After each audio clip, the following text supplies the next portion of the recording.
I separated the truck from the trailer. The guy drove it off.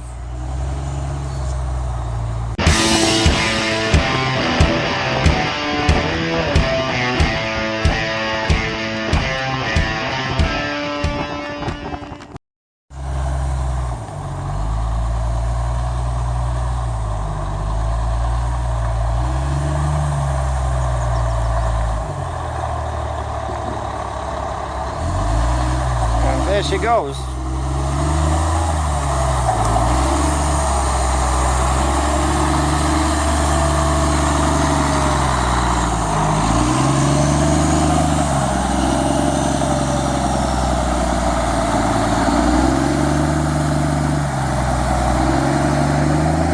The new one is already loaded. I didn't have time to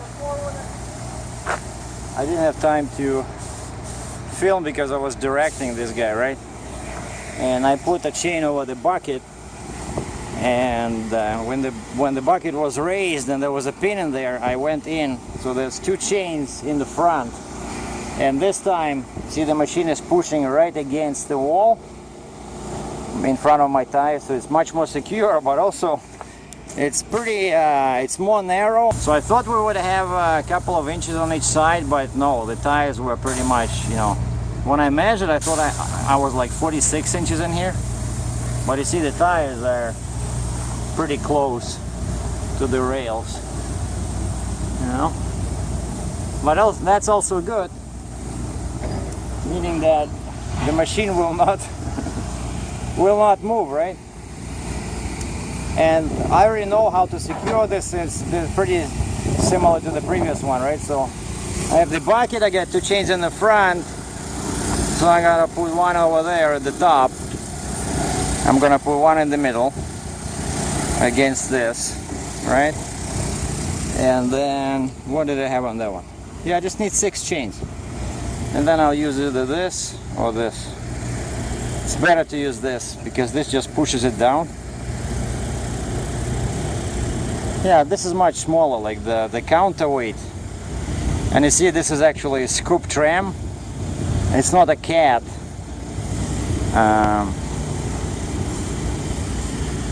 So they don't even know what make is this. It's very old. That's why I'm taking it back to the dealer. And they're gonna try to recondition this. And I asked him about the wash, and they said, yeah, we know. I said, yeah, because this goes to Canada, has to be clean. And I'm in a very dead area here. Like, it's the very end of this road, and my GPS was going crazy. Because basically, yeah, over there's a railroad, over here there's a river, and there's some kind of a water reservoir. I'm not sure what it is. Something to do with the water supply. Oh, and I see those 2 buses coming. I forgot I need to get the signature for the one I delivered. And I'll just wait till the guy is done washing, then I'll hook up, put the rest of the chains on, and all my chains are already on the ground next to the machine, right? So when you do it like this, you know, reloading right away, and pretty much similar machine, it's much easier. I didn't have to hide my chains, right? I just put them right next to the trailer. See, there's a railroad in there. Some big locomotive is pulling containers. Talked to the guy who's washing this ScoopTram. And he says what they're doing here is they're building a tunnel. That's why they need these machines. So this that I just picked up was the old one, and this one is the new one. And they're building a tunnel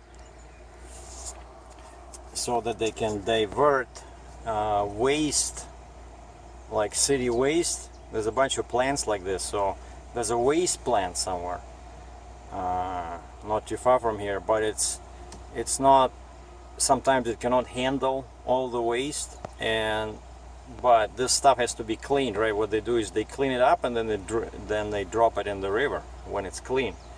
But sometimes he says they have too much waste and they cannot clean up everything quick enough, and so they're building a tunnel to connect the existing tunnel with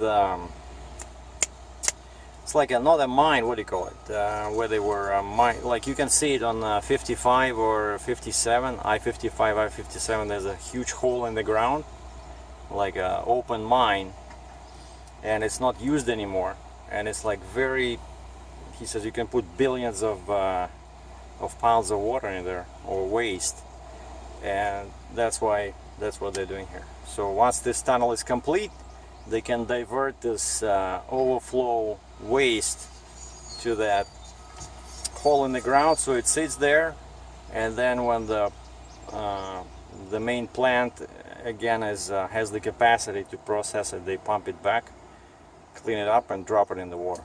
So that's what the machine that I brought from Canada will be doing, and they're using explosives. He says some cheap stuff like 50 cents a pound. I said, is that the same as what military uses? He says, no, it's very cheap. He says it's like a jelly, and they drill a hole, put this in there, like about 2,000 pounds, and then put a blasting cap in it, boom, and then the ScoopTram or whatever, the machine I brought, takes all that stuff. See, like kind of like this right over here. All this stuff comes from under the ground, right? So that's how they build the tunnel. They use explosives, and then they use the machinery brought over by Captain Sergei.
Alright, so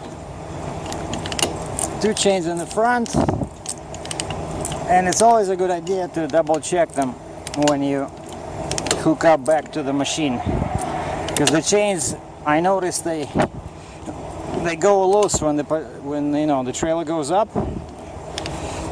So I'll just double check all of them. But the most important thing I gotta do is I gotta put the air back in the suspension on the trailer. That's it.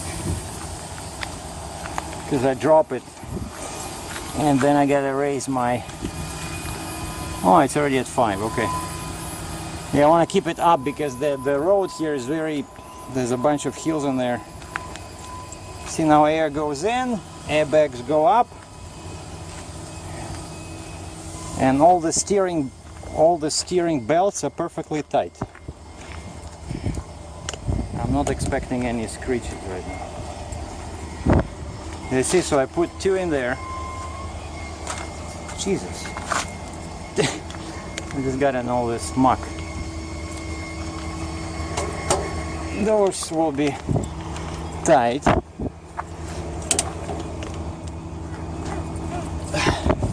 So 2 in here, pulling in the opposite direction, right?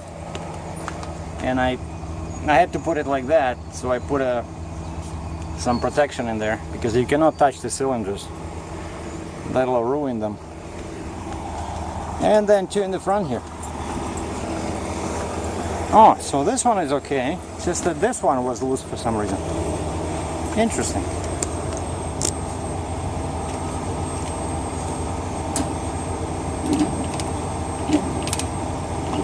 So the lock pin is in, so I cannot lose the trailer. 5th wheel is locked.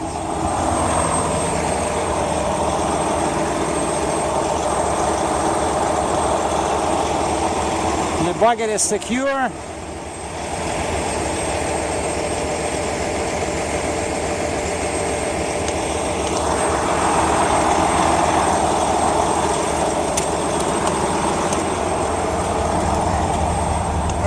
All I gotta do now is,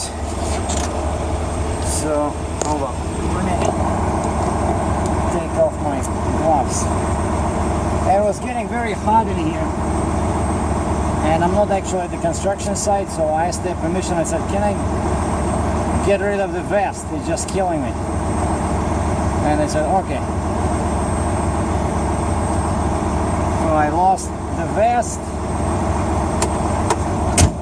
the hard hat, and sneakers. Alright, what we do now is we cancel the cruise. See, it says PTO, right? And my RPM is at 845.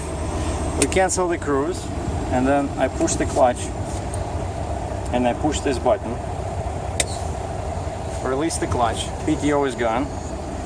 And now we're gonna push this. That puts air back in the suspension of the truck. And just to build it up fast, I increased the RPM a little bit. Alright, and the next, I already have my Illinois permit, but I cannot go into Indiana. I'm gonna check, but basically I'm going back the same way I came. They said it was too heavy for Sault Ste. Marie. I wanted to cross in Mechanic Bridge over there because I'm not oversized, just heavy. And dispatch said they tried and Michigan denied it, so I'm going back exactly the same way, through 94 to I-69 to Port Huron, and then through Cambridge, Toronto, and then north towards Sudbury. So pretty much, basically, yeah, this is an old machine. The one I brought as a replacement, and I'm going back to the dealer. And I programmed here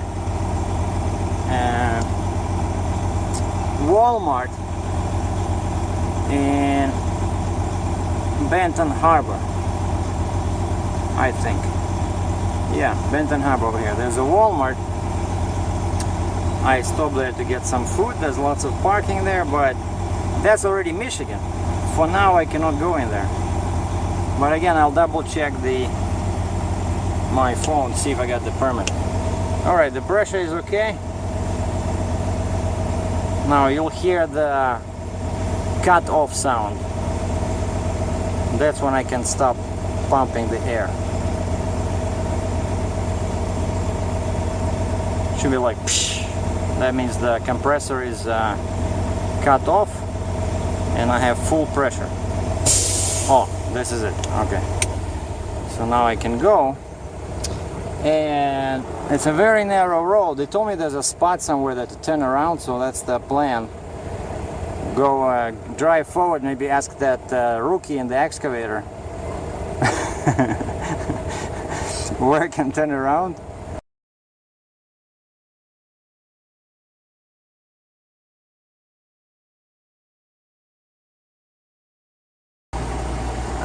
There was lots of waiting today, waiting for the Michigan permit. Finally I got it, so by the time I got here it was already 5 o'clock, so I decided to shut down here. Now one thing about this particular pilot that I've been noticing for the past, I don't know, 6 months, these guys don't take care of the parking, the pavement. There's so many holes here. And when I say holes, they're like craters. I took a picture and I went inside and I talked to the manager. I said, you guys, you know, see this? If you step in it, it's like up to your knee, you know? Let me just show you what I mean. I'm parked right next to one of these monsters. You see this? That's not like your typical crack in the asphalt, you know? Well, it's not up to the knee, maybe up to the thigh, but if you get in there with your wheels, you know, you can lose your wheels. You know, I'm not even talking about a car, like I'm talking about a big truck. And there's more over there, right? The same. Oh no, look at this. Now here's a typical picture. Like the guy's driving, and then he notices this hole. First of all, there's one over there. It's like a minefield, right? Okay, that one he passes between his truck. This one, let's see what he does.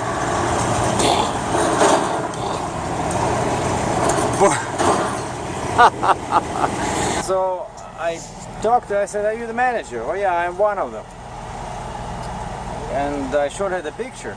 And actually, I posted that picture on Google Maps. I'm a big fan of doing reviews and adding pictures to Google Maps. And now I'm called a local guide because I post so many pictures, and some of them get a lot of views. You know, when people check out, let's say, Starbucks or something, right, or a truck stop, and there's pictures, and one of those pictures can be of yours truly.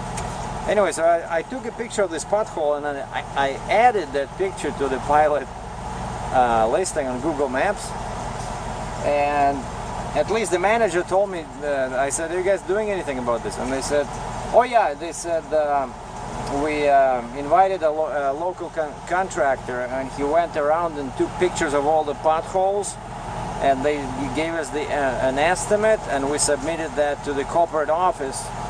And she says, now we are waiting for the approval. So once it's approved, when we have the money, we'll call these guys and they'll start doing the work. So at least something is going to change soon. So Benton Harbor, pilot, Benton Harbor, Michigan. So keep your eyes open when driving in the parking lot.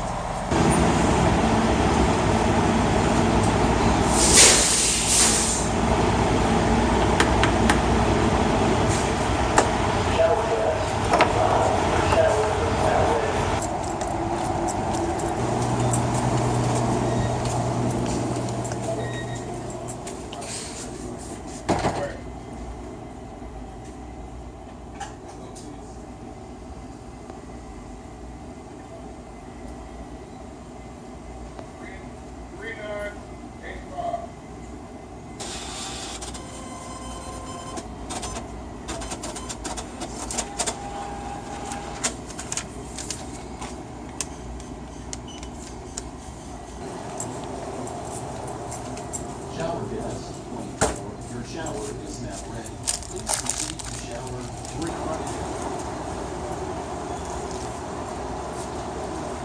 Hello. Hi.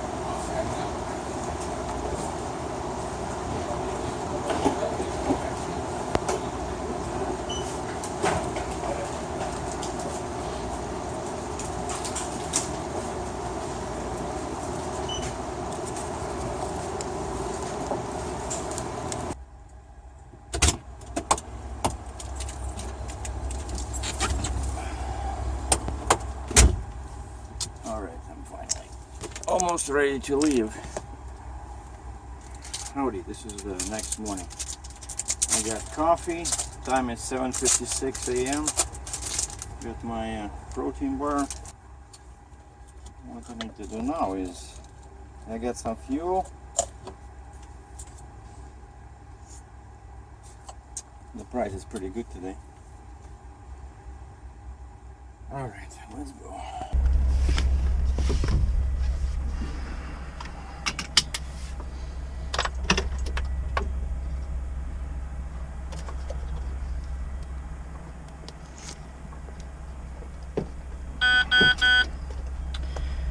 Yeah. Good morning to you too.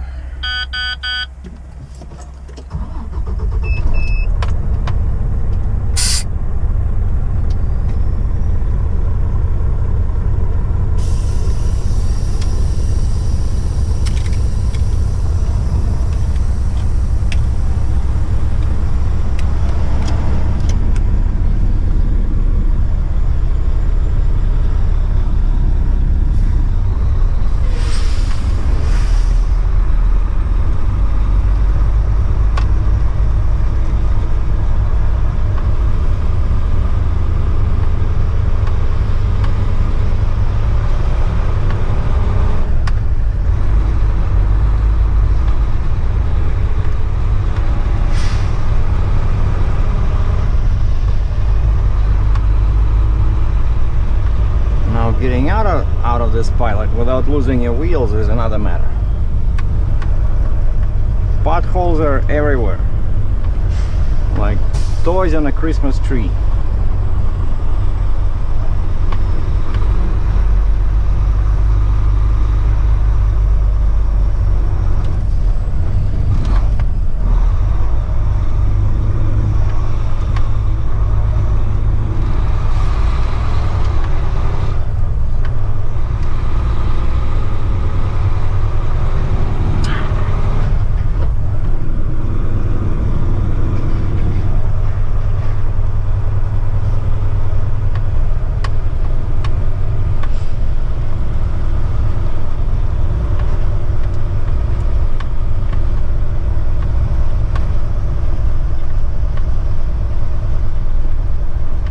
That's that big one right here.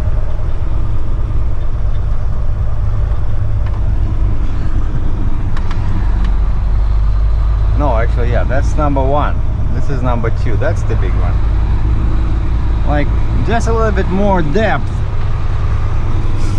and you can probably mine for some minerals in here. I think Pilot is losing a good opportunity here. Just start some part-time, mining operation.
before.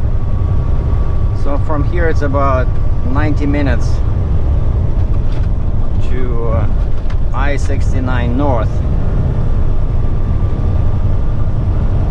And then I grab that and just head north and east towards Port Huron. So the cruise control is set. Now it's time for my coffee and my audiobook.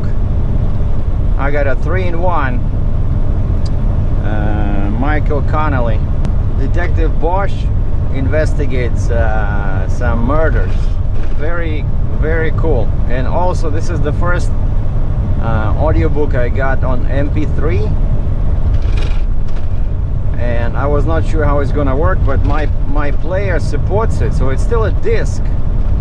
But what's cool is that one disc contains the entire audiobook. So not like with regular CDs where you have to, you know, you have like 5, 6, 7 CDs, you have to change them, right? Here, one book, there's like 3 CDs in there, 1 CD for one book.